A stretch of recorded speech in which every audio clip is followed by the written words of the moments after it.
All right, everyone, thanks for jumping in for this Global Immersion webinar in the evening, our first ever in the afternoon, evening hours. So thanks for spending your dinner hour with us, depending on what part of the country or world you're in. This webinar is titled Silencing the Noise, How to Stay Grounded in the Chaos. And it feels like an incredibly timely and necessary conversation to have in light of the swirling rhetoric and pain and divide that's in our country, and that obviously ripples from and to our world. But first, before getting into that too much more, Global Immersion is a peacemaking training organization, and we train people of faith to engage our divided world in restorative ways. We have found that when we are equipped with tools to move towards conflict well, we can actually see and experience transformation rather than being paralyzed by conflict or running to it to win or to destroy. We have the opportunity to heal if we're given tools to do it well. And when we do, we actually are a living reflection of a world being made right, of restoration of the kingdom of God.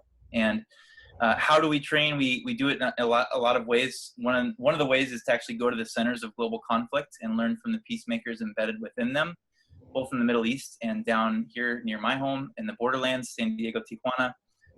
We also have consulting partnerships with organizations and churches and universities. And we do stuff like this, webinars, to make this as accessible to you around the country and around the world. And really speak into and create space to learn from practitioners on the ground engaged in the conflicts that are real to our world. And so this webinar is an opportunity for us collectively to lean into the contemplative life and how that informs our practice, our action. And I want to first say thank you to our Embers community. It's our monthly funding community who makes webinars and resources like this available for free to all of you tuning in. Here's some tips for how to engage this next hour well.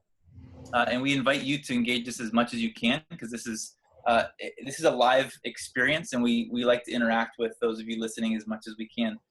Two things to think about. One, on your Zoom window, there is a chat function, and just would ask that right now you open that up and toss in where you're listening in from and why you're choosing to attend this webinar, so we can get a feel for who's listening. Again, that's your chat bar there at the bottom. And then throughout the webinar, as you're listening to the conversation, to our panelists, Felina and Teresa, use the Q&A function to ask questions specifically to them about what you're hearing. And we're going to be moderating those as they come in. We may be able to interact with some of them live through written response. Towards the end, we've set aside some time to actually interact with those verbally at the end of the webinar. So if there's time left, we'll get to those, as many as we can. We rarely can get to all of them, but please engage with your questions through that Q&A function. Also, extend this conversation throughout your networks through social media. There is this is always the trickiest part for me. There is a slide that just went up with all of the information for who you're going to be hearing from. The hashtag that we'd ask you to put on all of your posts is TGIP webinar, so we can follow as one conversation. And then Teresa and Felina and my Twitter handles, as well as Global Immersions. Grab those and interact through social media as you feel compelled. All right. Why this webinar and what to expect? As we're thinking, again, as a peacemaking training organization, so much of our work revolves around practice. How do we show up in the midst of the pain and be a redemptive presence and a reflection of the world that God is making, of this restored world? And so often it's about how we are moving into it.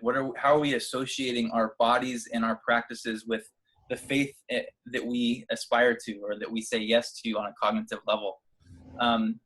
In the midst of all this, the volume of rhetoric and of partisan politics and debate and theological infighting has never been louder, at least in my life. And in a digital world that makes us globally connected, the volume just continues to increase. I mean, so many of us are more glued to our smartphones and the topics that are jumping to the top of our news feed than we are glued to ourselves and how we are actually being rooted in who we are that informs the way we practice. And so with the volume as loud as it is, we have to have tools to stay rooted and to be in this for the long haul. Another realization that we're having is the metrics for success, just in general in our cultures, and even if not especially in our faith circles, are often measured by our actions, not by our state of being. When we ask about what's working well, we often list a bullet points of things that we've done. We often don't lead with actually how we are and who we're becoming.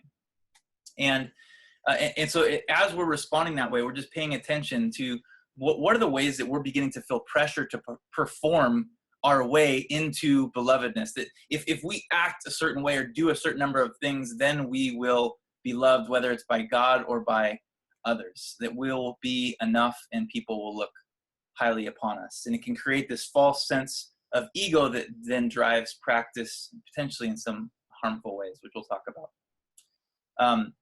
I was looking at the interaction that Jesus had early in right at the beginning of his ministry in Luke 3. And he's baptized, he's sent into this ministry of reconciliation. And God's response to him was in Luke 3:22, "You are my beloved son, and I am fully pleased with you."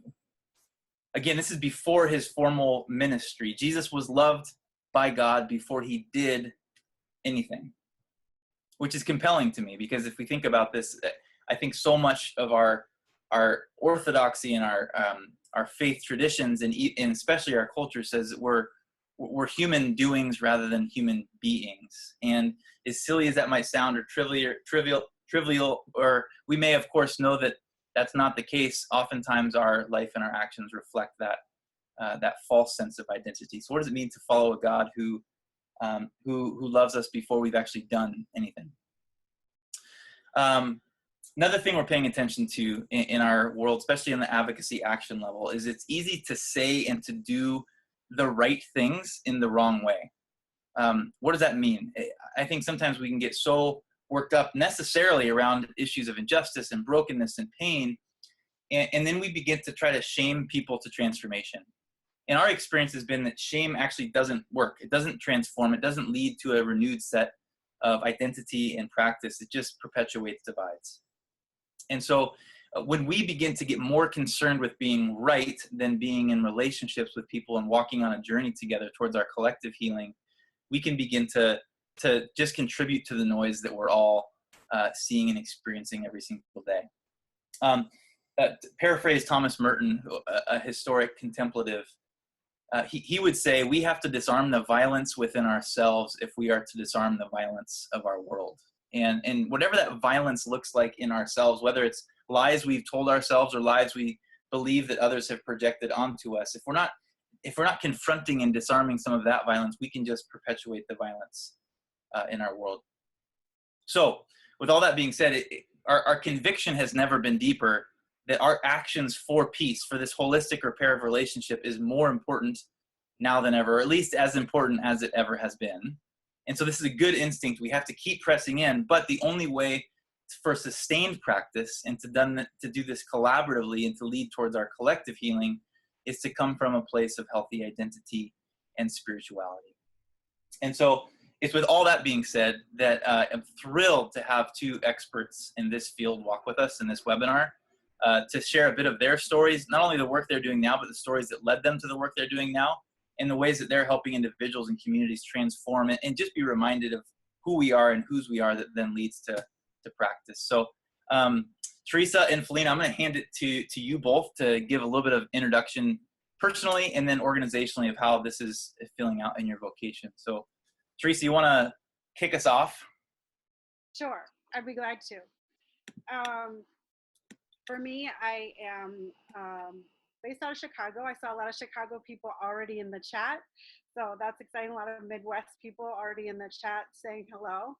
So, and I'm a professor of social work, as well as the co-founder and executive director of an organization called the Mystic Soul Project, which centers people of color at the intersection of activism, contemplative spirituality, and healing.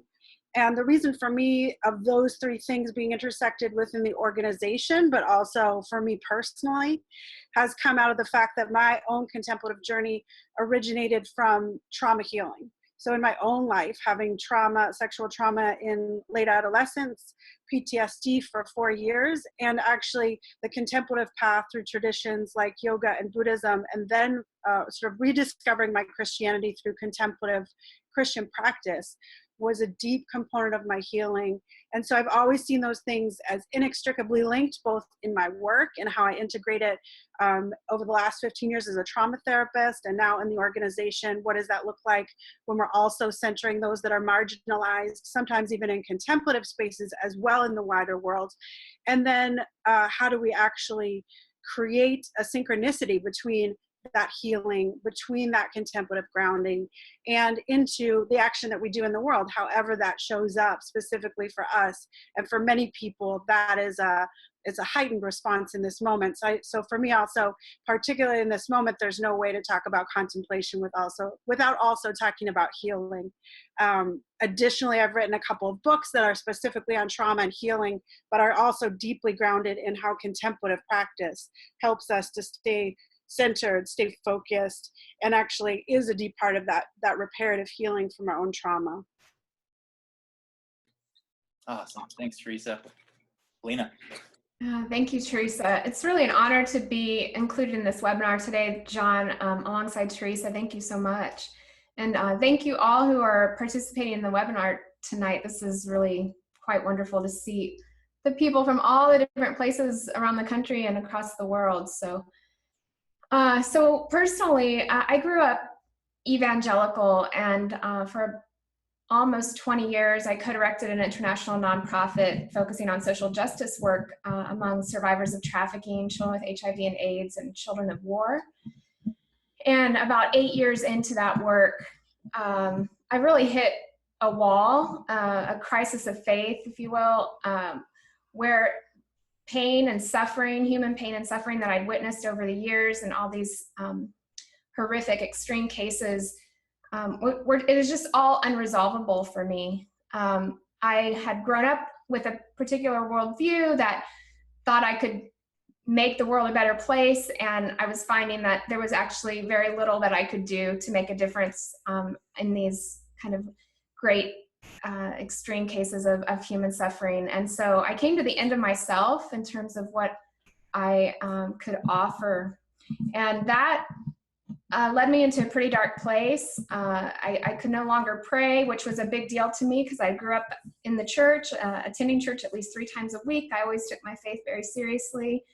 Had a personal relationship with God in terms of how I would interact with the divine, and a regular way of prayer. And so to not be able to pray anymore was pretty devastating. To have questions about God and to have doubts about God was really devastating. And it was a few years later that I met a teacher named Thomas Keating, a Cistercian monk residing in Snowmass at the time, Snowmass, Colorado. And he introduced me to the Christian contemplative tradition, a practice called centering prayer.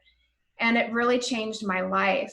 Suddenly there was a practice, a spiritual practice that I could engage in with all of my questions about reality and my doubts, and really with the pain and suffering of the world that I was carrying in my heart. And it wasn't long after that that I came to discover the pain and suffering in my own heart, and my own understanding of who I am. And thus began a real excavation of essence. I like the way my husband uses that term, an excavation of essence that contemplation really led me into, and trauma and therapy was also a big part of all of that. And so thus began a search for who am I, and who is God, and what does that have to do with the world that we live in. And it really changed the way that I related to my social justice work. So after all of those years, my husband and I decided to start another organization that would devote itself full time to the integration of contemplation and action. And so we started Gravity, which is a center for contemplative activism. And it's there that we focus on spiritual direction, contemplative retreats, and Enneagram consultations and workshops. So maybe we'll revisit that a little bit later. Awesome. Yeah, thank you, Felina. So good to see, yeah, as Felina said, all of you jumping in here. I love just what you just said, looking to discontribute to the noise and be a vessel of peace. That is beautifully put. Again, as you're listening and as questions come up, jump into the Q&A box and drop them in there. Great. Teresa, let's go to you on this. I love that both of you, and one of the reasons we were so compelled to sit around the table in this context with you both is you're practitioners in this work of contemplation and action, but it's come out of a personal journey that's led you to that. It wasn't necessarily, from my understanding, that you got a degree and said, I have to now teach contemplation. It's that you had a certain set of experiences that led you to see that this is the necessary practice for sustained healing. And so, Teresa, would you invite us into your personal journey that led you to taking this seriously? Yes.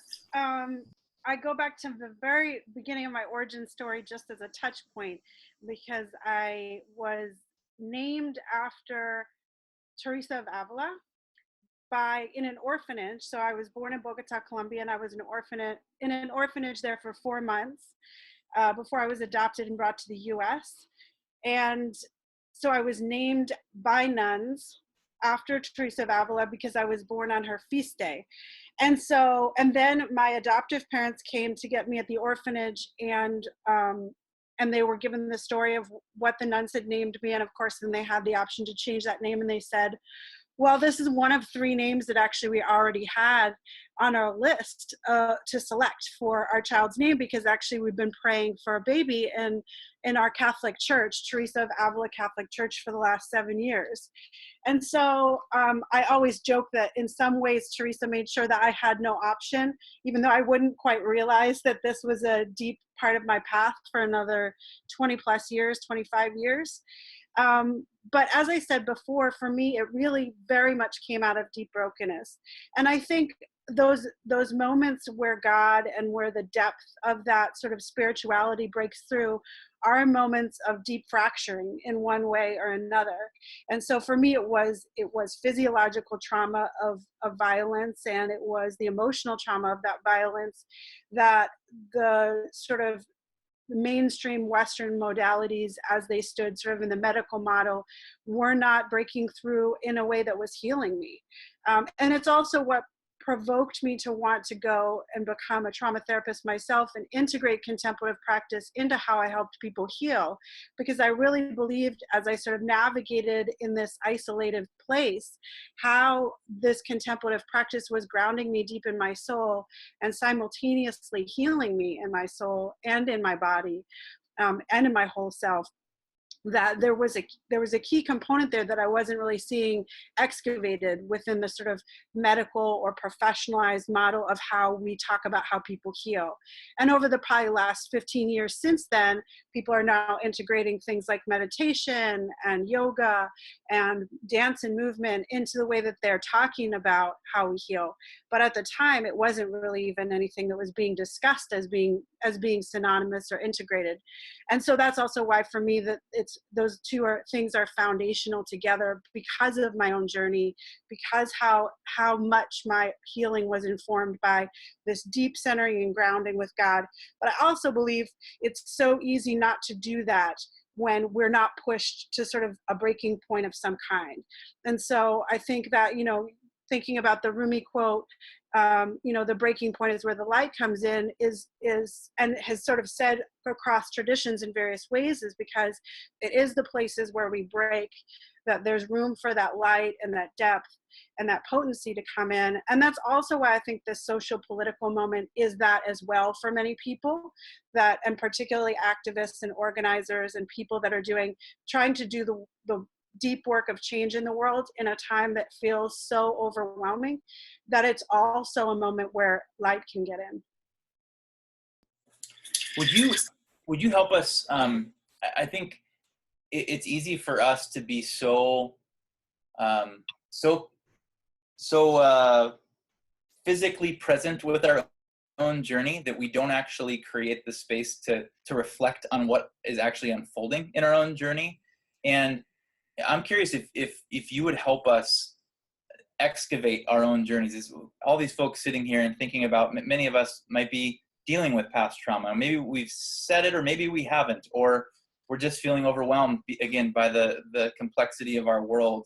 What are some questions that you began to ask yourself that led you to actually a space of awakening? That when you were feeling this brokenness, you began to let the light in because you were asking a series of questions and learning how to actually be present to your own journey. Mm-hmm. I think it was one, physiologically, emotionally, and spiritually, reaching a threshold where I just, even just a physical level, couldn't contain the feelings of sort of overwhelm, of down. And again, when you combine trauma with this sort of breaking point, not even being able to sort of piece together scattered thoughts, right? Or engage with the breath moving through your body, that it's constantly the state of hyperventilation or static, stasis of breath, that you're holding your breath all the time, or you're breathing so fast. I feel like is indication of that breaking point at a physical level. At a mental level is the sort of noise and chaos reaching, like as if the volume is turned up so high that you can't even focus in on one particular thing, because the sound it's a cacophony coming from so many different directions, and not as a sort of beautiful symphony, but in this way that they're disconnected with one another, that you can't even ground in one thought, in one moment, in one sort of state of being for any one period of time. And for me, what the breaking or the point of realization actually came inside of a yoga class, and it came from that place of breath, because I hadn't actually realized how much that overwhelm was impacting me until I was engaged in this practice that was asking me to actually notice my body in a really obvious way, and was telling me to breathe in a really complete way. And I, in my first book, Mending Broken, I talk about that moment of literally, as I was being taught to breathe again, realizing that I hadn't been breathing right for 4 or 5 years. And so I think sometimes it comes through as well, just literally tuning into what's happening at a physiological level sometimes first. And that sort of opens a door to question, well, why am I not breathing, right? Why does the noise in my head feel so extreme?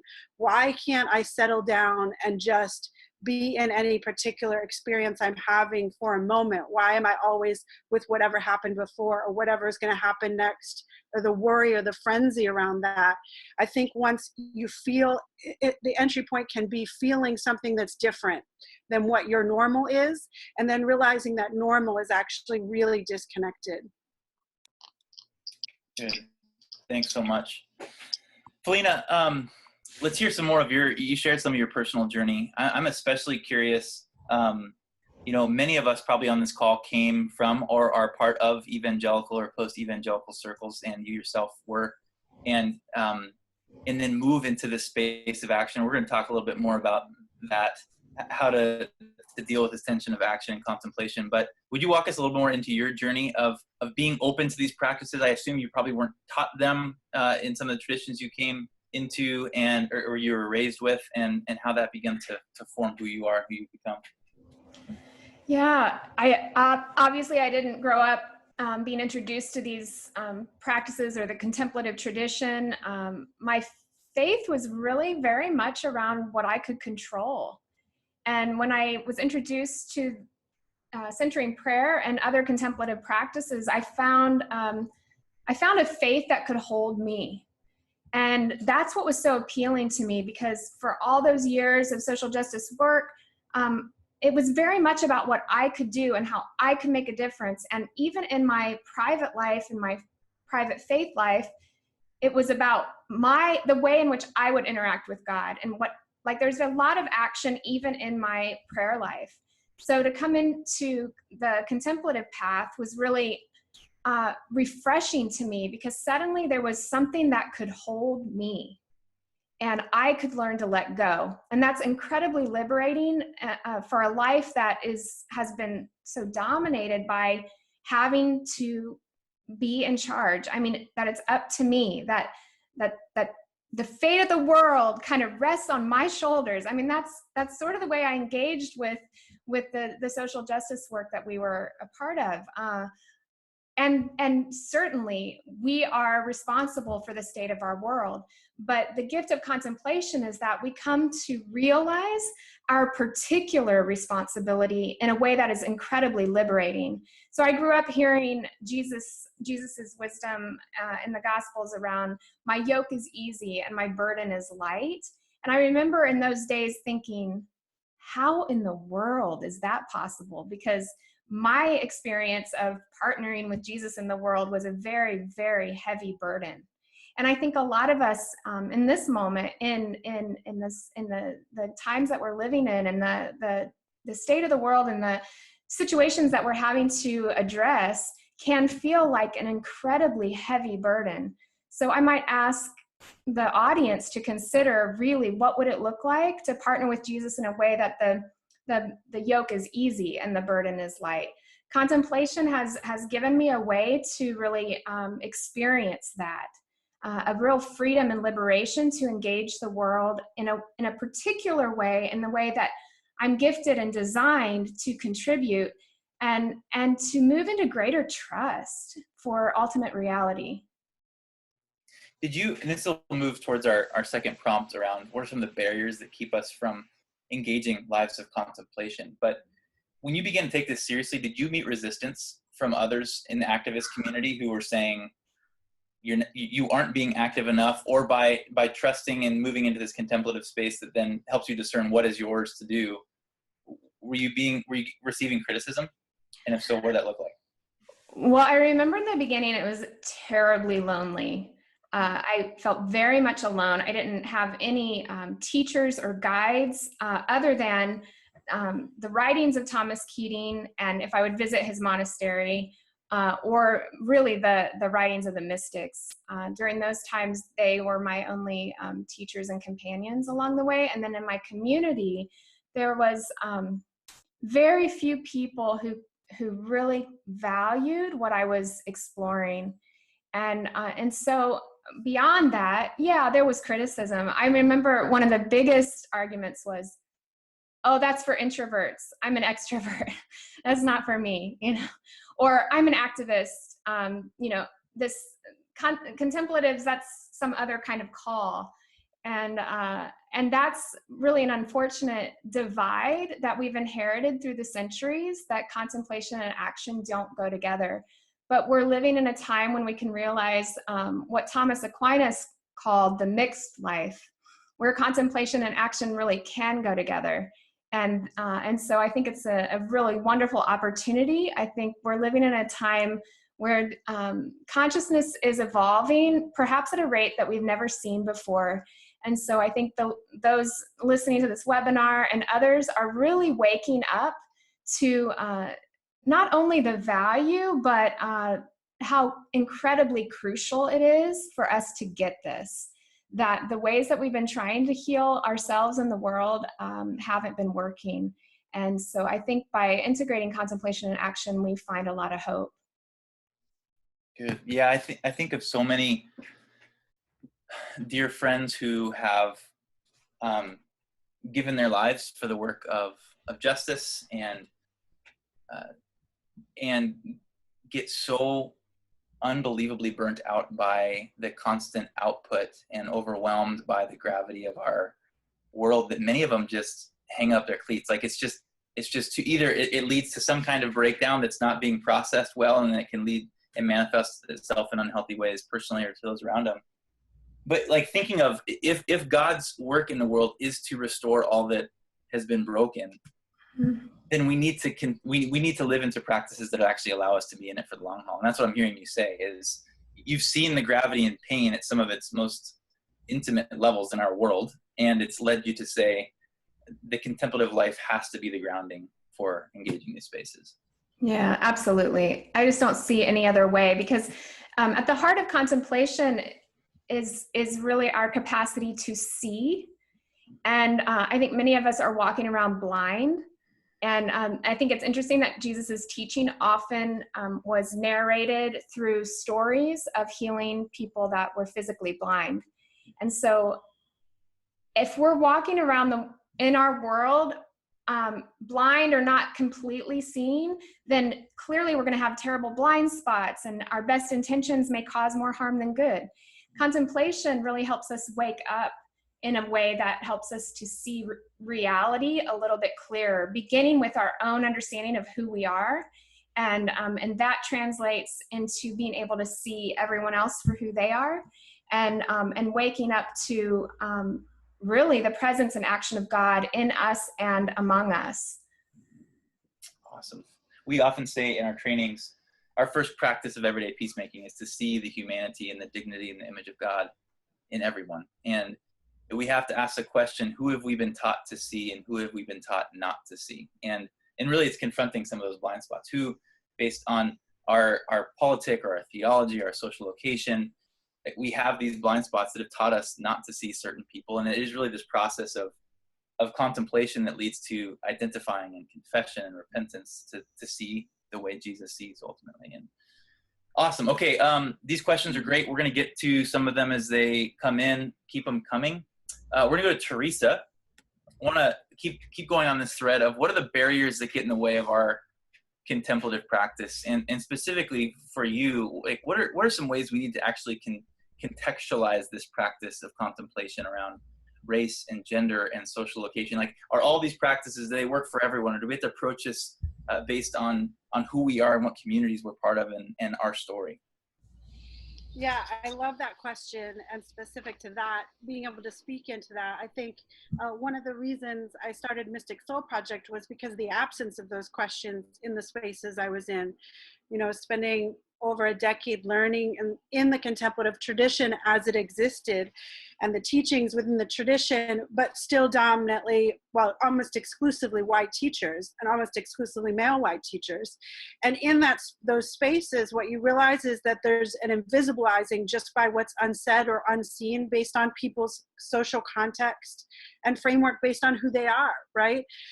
So we can be deepening in these practices, but also the things that we don't personally experience are then invisibilized. So for example, for me, some of the contextualization bringing into Mystic Soul for people of color wanting to engage with the contemplative space was revisibilizing some of those dimensions, specifically something as simple as the original desert mystics who created the foundation for monasticism and contemplative tradition as we know it are people of color. I spent over 15 years studying the contemplative lineage, and not one teacher and not one piece of literature mentioned that as a statement. And so it's this erasure, unintentional erasure, that also erases the people in the room because we see ourselves, right, in the stories and the characters and the lineage. And so people would constantly ask me, why are there no people of color in this space? And it was because it wasn't, so many contemplative spaces are not contextualized for people of color. And some of that is invisibilizing the history and the lineages, not just within the Christian tradition, but also the ancestral wisdom that was very much contemplative, but is not seen within the consistent or the existing framework as valid. That's not contemplative because this is how we've defined it. But the ancestral lineages of people of color have their own contemplative stream of wisdom that isn't in conversation with that. So what does it look like to visibilize that and to bring that forward and center rituals and practices that are just as deeply contemplative alongside these other practices that have, particularly like centering prayer, were framed out of a way to reconstruct an easy, accessible way for the ancient practices to exist in present day, but again, created by white men. So what does it look like to build something that's more robust and more substantial, that represents a wider continuum of what we're talking about, even how we're using that language, who we're including into those frameworks. And then as part of that also, what I see is some of the spiritual wisdom and tools, things like spiral dynamics or even Enneagram, also coming out of frameworks that come from people often of greater privilege, that they're not necessarily having conversations around these spiritual wisdoms that intersect things like what does racial trauma look like? How does that impact the way our spiritual self is formed and the identities that we hold? What does it mean when we talk so often in contemplative practice about people losing their ego or getting rid of the self, when you consider that people of color, queer people, trans people, people increasingly marginalized, haven't even been given a valid reflection of self that feels like God loves the wholeness of who they are yet. You can't get to the place of asking people to shed something that hasn't even been given time to thrive yet. So what does it also look like when we're reframing the process of getting to different sort of spiritual spaces and places? And how do we look at transformation as, yes, an evolution, but one that may look very different based on gender, based on race, based on sexual orientation, all of those components of ourselves. So for me, I think all of those components being very limited up to present, at least within the contemplative container that I was trained in and existed in for so long, definitely made me feel like there wasn't space for myself, right? The fullness of myself in that spiritual space, that there was all this wisdom, but that all of myself didn't really have a place there. And so for me, what does it look like to create a robust universe where there's space and place for the wholeness of ourselves? Because ultimately, the depth of contemplative life and experience is the wholeness of ourselves. So what does that look like in all the particularities of who I am as a queer woman of color? And what does that look like for other people with marginalized identities to hold the fullness of themselves and to build practices that are new hybrids, right? In that way, even a new kind of inner spirituality where we're talking about ancestral traditions and the contemplative lineage as we sort of defined it so far, finding conversation and place with each other. I'm so grateful for that perspective. I know others are that are jumping in too, but I just think that, you know, some of the stereotypes around contemplation can be that it's kind of this disembodied space of, you know, there's images of hovering and Yodas and it can become something that's really about a intellectual ascension rather than an embodied state of being that holds all the texture of each one of us, me as a straight white guy, and it comes at it from a very different perspective than my neighbors of color who are undocumented and have experienced so much pain and trauma. And so what does it mean to live a life of contemplation that doesn't just keep me at this kind of hovering spirituality, but actually creating space for me to learn from and accompany my friends who come from a different perspective, and then to learn those traditions that have been real to them. So I just think that's a huge space for us, especially for people like me in dominant culture space, to see the way, like to be uncovering those blind spots in my own life. And that contemplation requires that I have someone that's shining a light on those spaces and saying, hey, there's a major blind spot that's actually perpetuating broken systems rather than dismantling them, and it's actually breaking your neighbors as a result. And that's the gift and opportunity of contemplation, especially from the perspective you're coming from. Okay, man, we could talk about this. Whew, this is good stuff for a long time. Sarah, awesome question, and we're flagging it. So Felina and Teresa, get ready for these because we're gonna have time for it in a minute here. But I also know that, again, as a training organization, we are committed to what's the practice associated with this. Like I think we can all hear both of you share the necessity of a contemplative life and the way that it informs just and equitable and sustainable action and practice, and it actually is a recovering of our identity as God's beloved. But what are some ways to do that? Like what is a tangible, accessible contemplative practice that grounds us in the midst of all of the chaos and noise of our conflicted world? So Felina, let's go to you to open us up on that. Sure. So I would love to just share the practice that has been most crucial for me. And there are two actually, but I'll just touch on the one. So centering prayer has been really my contemplative practice of choice, along with yoga as an embodied practice. Centering prayer is a non-conceptual prayer practice, and there are a lot of contemplative practices in the Christian tradition that don't start there. They start with a more conceptual method of prayer that eventually leads to a non-conceptual experience of prayer. But centering prayer really starts with that in mind, and it's a simple practice, but it's not easy. And so the method is to have a sacred symbol as our symbol to consent to the presence and action of God within us. Pretty simple. And then we just sit down and we begin our time. Recommended to work up to 20 minutes, but for a lot of folks, that's a lot to ask. So we work up to that. But the point is that we want to engage in some kind of relative solitude, silence, and stillness. Now, in other traditions, there's obviously other methods of getting into a contemplative space. But this method of interior solitude, silence, and stillness, we found to be pretty critical. So in solitude, we learn to be present. And in silence, we learn to listen. And in stillness, we discern how to engage the world. And so it's those interior qualities are pretty critical, however you get there. But if you can adopt a practice like centering prayer, where there's some external influences of solitude, silence, and stillness, then that's going to help cultivate this interior posture that allows us to be present, to listen, and to discern how to engage in our world. And so with that practice of centering prayer, it's all about really learning how to let go. And like in my own story, I mentioned just how much in control I was of my life and of my faith. And so this kind of practice was a real remedy to that compulsion to be in control. And by letting go and practicing letting go in a spiritual practice, then it's like we create this muscle memory so that in our active life, we have this inner default to trust. And if we're starting from a place of trust rather than fear, then the possibilities are incredible for being agents of healing, really, in our world. But too often, I think many of us, with our good intentions, are engaging the world out of a place of fear. Fear that there's not enough. Fear that things aren't going to get better. Fear that it's up to me. But if we can learn how to let go and trust and engage the world from that posture, I think the possibilities are really endless for healing and reconciliation.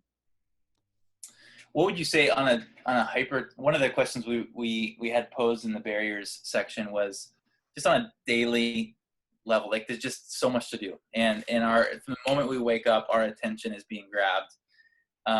For centering prayer, what would be a way for us to create? We know we have to create space for it. But what does that look like? Like, is that getting up, like really tangible? Is it getting up early and doing it then? Or can we create space and like help us really, really zero in and contextualize it? Well, if I could, I would back up just briefly to encourage people to consider their desire.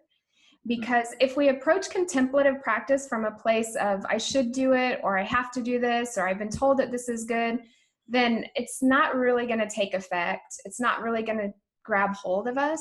So if we can begin with our desire, like what is it we really want, then see if contemplative practice is for you. And so if you're really desiring to excavate your essence and let go of your illusions and to really come to a place of greater union with the divine, then let's start there. And with that kind of desire, then yeah, we figure out what works for us, but we don't want to be lazy in terms of putting it all on our fleshly desire, if you will. We want to pay attention to what works for us, but we also want to pay closer attention to what's underneath what works for us. So for me, I'm a morning person. I get up in the morning, it's the first thing I do. I don't look at Twitter. I don't look at Facebook. I don't get on my phone or look at my email or Instagram or anything. I get up and I go and I sit and I start my day that way. And for someone else who's wired really differently, they're going to have to figure out how their soul is shaped and how to really nourish that in a way that will support the dismantling of their illusions, the dismantling of their unconscious motivations for engagement in the world. That's good. Thank you. Teresa, guide us into some accessible contemplative practices from your perspective. Yeah, so my contemplative practices, I really like to build things that that are building a foundation slowly for people, so it doesn't feel like you're jumping into something that feels overwhelming, like too much silence and too much stillness. For a lot of the people that I work with, both marginalized people that are carrying a lot of trauma, and then also in the last 4 years or so, much more activists in activist spaces. How do you baby step into finding silence without it feeling like you are overwhelmed and drowning in it, so that you don't actually want to return?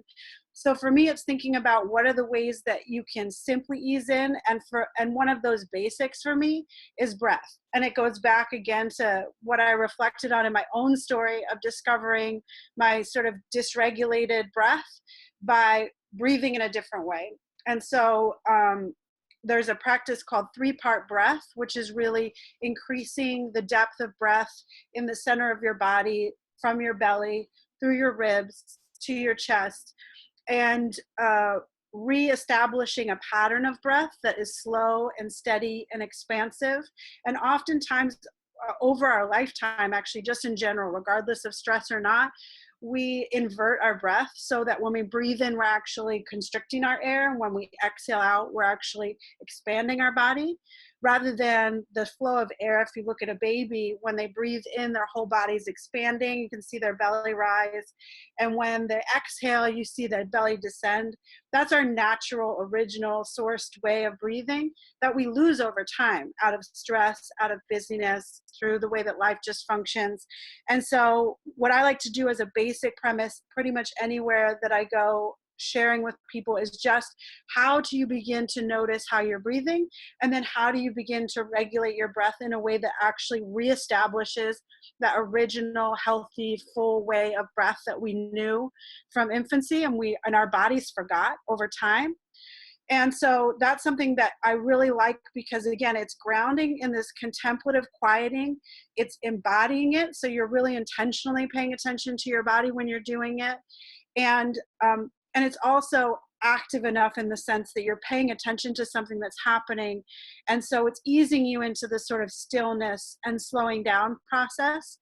And it's a pocket tool, right? So that means that you can start practicing that anywhere. You can take a few deep breaths when you wake up in the morning, when you're in the middle of the day, after lunch, in the evening, as a practice that sort of is a gateway to something more full and has more intentionality around the quieting, like centering prayer. But it's a gateway. It's a gateway to those additional practices. And then what also I really like that engages people from that place of action and movement into a place of quieting is the practice Lectio Divina, but also Visio Divina and Audio Divina. And what those practices are sacred reading, sacred listening, and sacred viewing. And so in that way, again, it's a way for people to engage with something in a slow down method. So reading a passage, the way that the practice of Lectio Divina works is increasing ways of deepening your listening to what you're reading. But what I like, particularly because I also work a lot with younger activists and people, that music becomes a central focal point for how people experience their inner quieting. So to be able to offer the option for people maybe not to read, right, but what is your favorite song? And how do you actually do sacred listening to something that you might hear every day and probably is deeply nurturing for your soul? But what if you slow down the process of how you listen? And the same thing with viewing, slowing down the process of how you see something that maybe you've seen that's in your house, maybe something ordinary or something sacred. So again, it's, for me, the biggest thing is how do you create bridges between what we already do but don't pay attention to into that space of silence. And then through that gateway, people can begin to find the ways that where they can have increased comfort with increased levels of quieting. Excellent. Thanks, Teresa. Felina, would you interact with, her whole name's not on there. It looks like Krista asked the question in the chat bar, how have you found that contemplative approaches support interfaith or inner spiritual dialogue as a movement towards peacemaking? You're on mute right now. Thank you. Yeah, if I'm trying to keep up with all this noise on my screen. I know, geez, it is, for all of you listening, it's a little overwhelming on this side looking at all the stuff. Yeah.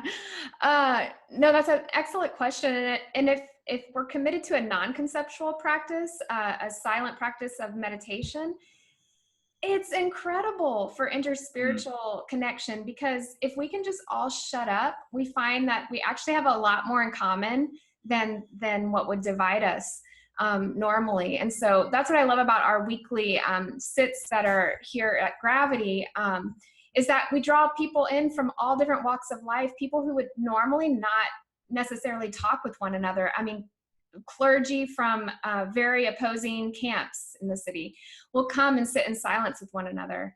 And that gives me a lot of hope, because if we can get quiet and be present to one another and the divine, there might actually be hope for figuring out how to tackle some of the more pressing needs of our time.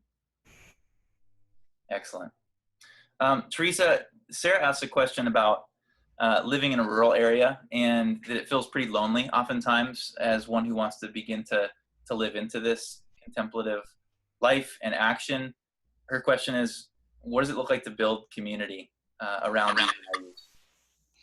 Yeah, I think, so in Mystic Soul, we've been talking about this sort of original monastic concept of rule of life that a lot of monastic traditions utilize, but what is it like to create ways of being, ways that are ethos core to ourselves that we want to live into, that engage with and prioritize being contemplative and having community that wants to engage around that.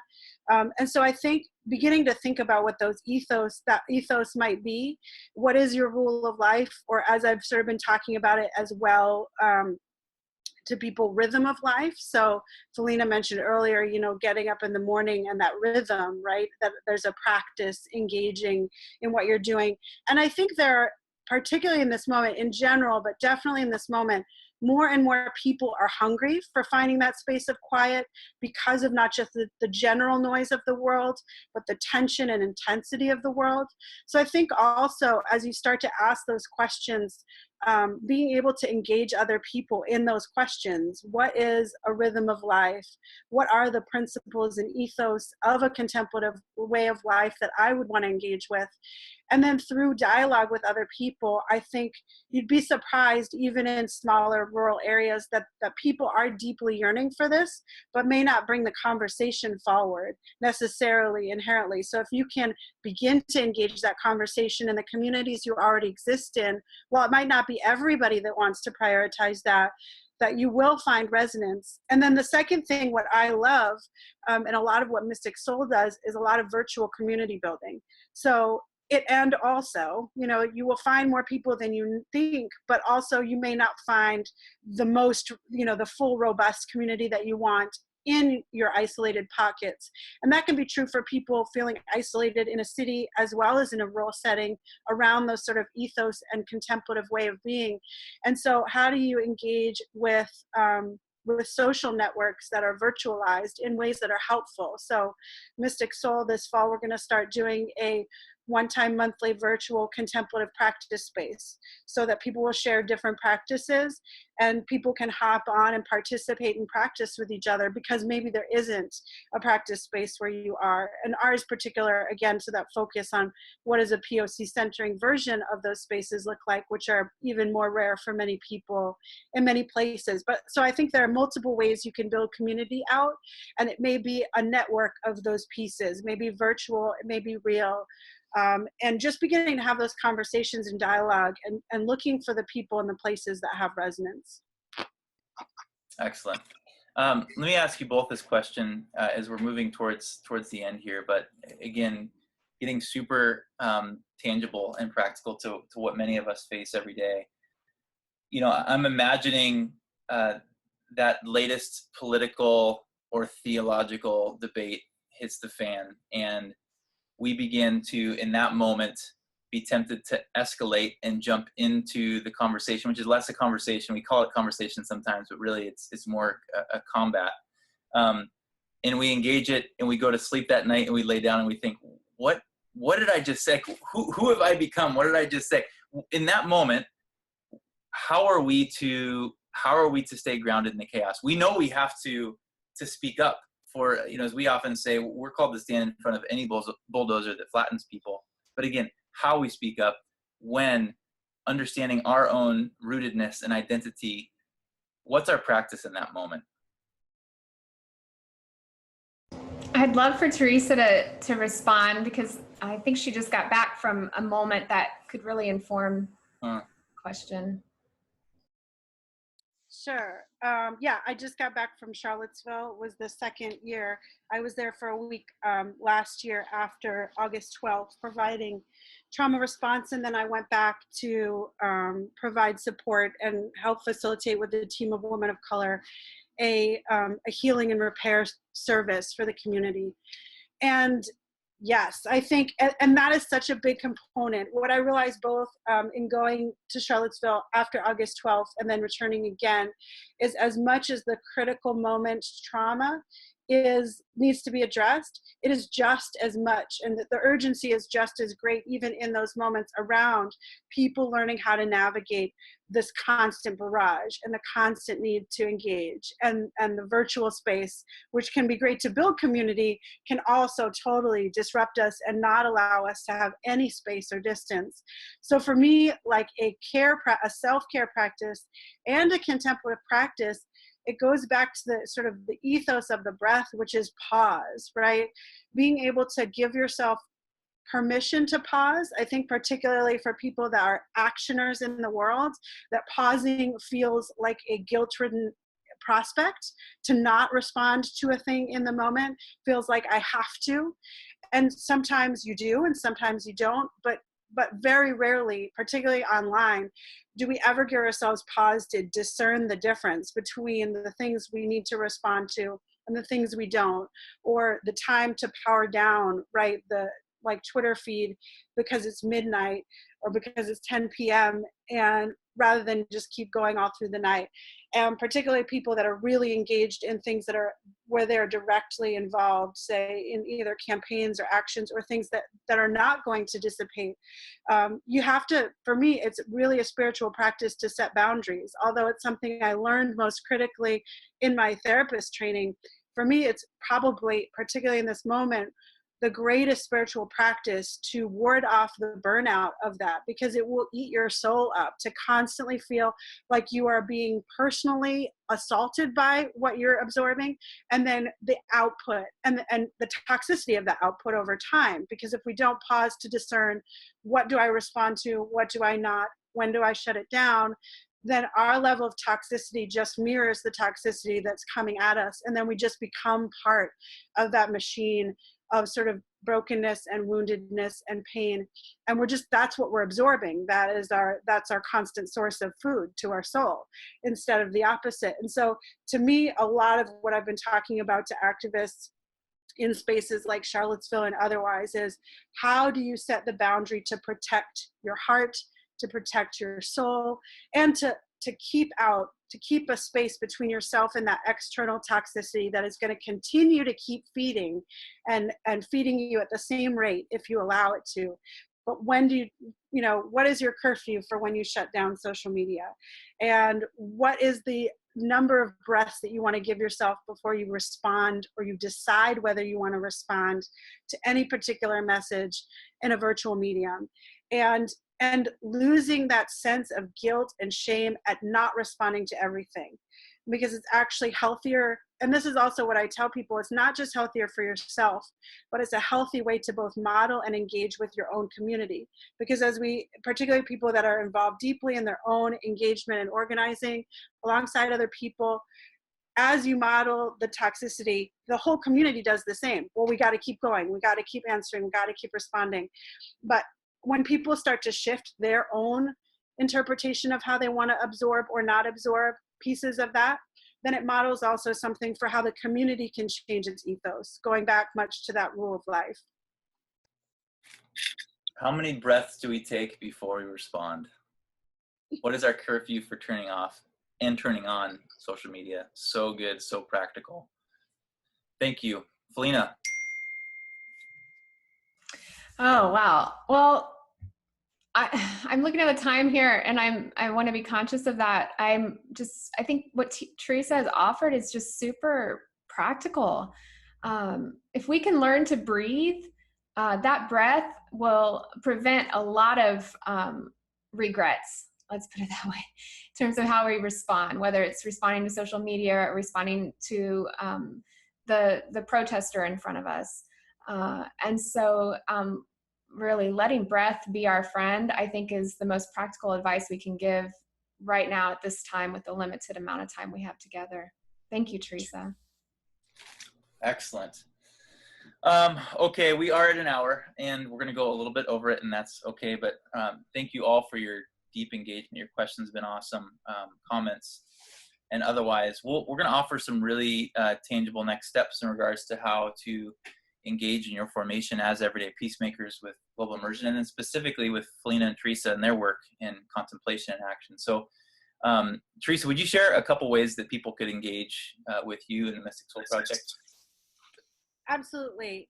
So I'm pretty active on my Facebook, but Mystic Soul Project also has a Facebook group that's Mystic Soul POC-centered conversations, and a Mystic Soul Facebook page. So all of our events, like our virtual teach-ins and our upcoming contemplative practice space, and then we're going to be beginning also a monthly podcast. All of those, again, meant to engage this sort of POC centering around contemplation, activism, and healing. People can find us through social media as well, on Twitter at Mystic Soul PROJ. And then we had our first Mystic Soul conference last year, or rather this past year in January. And our next one's going to be June 2019. And the registration for that has just gone live last week. And so people can go to mysticsoulproject.com to connect around all of our work, but also to engage around, learn more about the conference and apply to attend. Awesome. And all of that will be dropped into the follow-up email. You're going to all be getting, everyone that registered, whether you're on the live stream or not, is going to be getting an email with this whole recording, as well as these resources that are being mentioned with links. And I'll share about one more guide that we're going to offer here in a minute. But Felina. Okay, so I would love to offer the audience 3 books. Pilgrimage of a Soul, I wrote quite a few years ago on my experience in the contemplative journey. And so Pilgrimage of a Soul could be a really great resource for folks who are trying to understand how this inner work of transformation takes effect and how it influences the community around us. And then I have a forthcoming book coming out in November called Mindful Silence, The Heart of Christian Contemplation. That'll really help folks find their way into the contemplative tradition within the Christian tradition.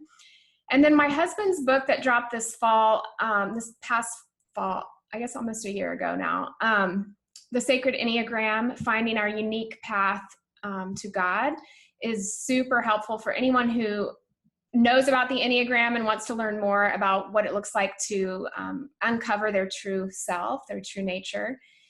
And then if you go to gravitycenter.com, you'll find many ways to get support from us. And so if you're interested in spiritual direction, Enneagram consultations or workshops or contemplative retreats, you can find all that information at gravitycenter.com. We have an annual fall retreat coming up in September. It's sold out. There's a waiting list. If you're interested in that, I encourage you to contact us about that as well. Excellent. Please, please, please check out all of this work and consider where you might want to engage. 3 ways, global immersion. This is a monthly webinar series that we offer. Again, thanks to our Embers community who help fund it. If you want to be part of that community, we encourage you to consider it, to allow resources like this and others to be made real in our world. It's so important to sit with practitioners who are on the ground, especially in a world that we're often fed more headlines than actual human interactions with people in the midst of conflict and brokenness in our world. These webinars create space for that. We have a practice guide that's going to complement this webinar that's going to come to your inboxes. So it's going to be based on this conversation, what we've learned from Felina and Teresa, and seen through the lens of what does it mean for us to become peacemakers who are restoring our divided world. And so pay attention to that as it comes and use it with your community. Use this webinar, use that complimentary guide and an experiment together in a small group of folks. It could be with one other person, it could be with your church or your wider community. Third, there's a trip that we're hosting, an immersion trip down here to the borderlands, to Tijuana, San Diego. And it's a learning lab to not only understand what everyday peacemaking looks like in the center of conflict, but to come face to face with specifically those impacted at our border and around immigration. And we meet with everyone from undocumented folks in my neighborhood to Border Patrol agents to immigration activists. We spend the night in a deportation shelter in Tijuana.